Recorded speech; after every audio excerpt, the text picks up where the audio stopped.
Hey, welcome back to the Denial of the Day podcast, where we are going to help you win your claim. And we have something super dramatic to talk about. Actually, it's not at all, but I just wanted to have you watch this because it is super important. And we're talking about deadlines. Chris, fill us in a little bit more about deadlines and why they're so. Yeah, hi everyone. Hope everyone's doing great.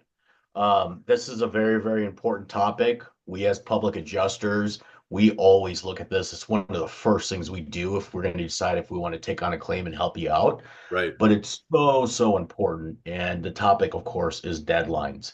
And it has to go through that huge insurance policy that no one likes to read ever. But there's certain deadlines in there that you always have to be aware of whenever filing a claim. There's especially two of them that are very, very important. And we'll go in a little bit deeper on what these are and what these mean. But the two biggest ones, and Taylor, correct me if I'm wrong, is the deadline for recoverable depreciation and deadline when to file suit against your insurance carrier. Yeah.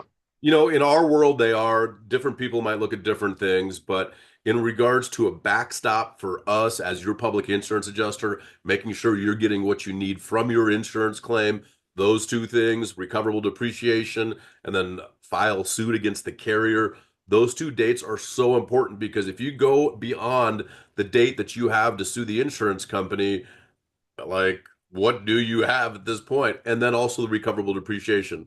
I would say less than 3% of the claims we ever work on actually go legal, but we need to know all these dates. And so Chris and I actually go into our system and we put in all these dates and deadlines that are relevant because we don't want to miss something. That's bad for everybody. The insurance company will rarely, once you go past the deadline, extend it. Now, if you get up to a deadline, you're like, hey, that's about 2 months away. Why don't we ask for an extension? That could be a good idea. So, Chris, why don't you talk about the best way to ask for an extension and how that kind of process goes? Sure. Well, I mean, the best way is communication is key. I mean, if you've got a good relationship with your adjuster, you can have those talks. Sometimes they put the wall up and you got to think outside the box. Not even think outside the box. You have to do things that are a little bit more detailed and intense in order to actually get those deadlines extended. Right. But one of the things I want to talk to you about too is, recoverable depreciation. What that basically means is that when you file a claim, the insurance company is going to hold out some of the money because obviously, your roof, we'll just take an example of your roof because let's say that this is a Right. hail claim.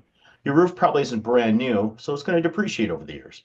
So they're going to allocate some funds aside, saying, okay, we're going to give you the actual cash value of what it's worth minus that depreciation so you can get started on it. Once the job is finished, then you can ask for, okay, release that recoverable depreciation that you held out in the very beginning to Yeah. make me whole again, basically, and I'm only paying my deductible. Right. Some things you got to be aware of though, because every insurance company is different. Is you got to again read the fine lines. Sometimes I'm seeing recoverable depreciation where it just has verbiage of just complete it as soon as you can. Right. Well, what does that mean? And you actually have to ask the adjuster, what do you mean by this? And they're saying just within a reasonable amount of time. So, and I throw out some examples like, so if I do it within 2 years, I'm still okay. And of course, I get it in writing. If it's like, yes. Sometimes it's really strict. And Right. basically, when they release that first check that I mentioned, that actual cash value, sometimes they require you to complete those repairs within 180 days from when that check is released. So Right. again, reading that fine print is going to make the claims process go so much more smoother. So, Right. So one thing that we didn't talk about, which is also really relevant, again, usually by the time it gets to us, this is already passed for us. But one of the things before you file the claim is to look and see how much time you actually have time to file the claim. Because mhm. if you have exceeded that, they can say, sorry, you have 6 months. So I've seen as little as 6 months and as long as 2 years to file the claim from the date of loss, not the date of discovery. I get people asking me all the time, well, hey, we just discovered it 2 months ago. It doesn't matter. Look in your policy. It says from the date of loss. So you might have discovered it 2 months ago, but it might have happened 16 months ago. So now you're way behind the eight ball. If you have 12 months to make a claim from the date of loss, you are outside that time frame. Now, depending on the situation, depending on the relationship that you have with your insurance agent, you might just call them under the radar and be like, hey, this is the situation before a claim is actually filed because a zero paid claim is no bueno.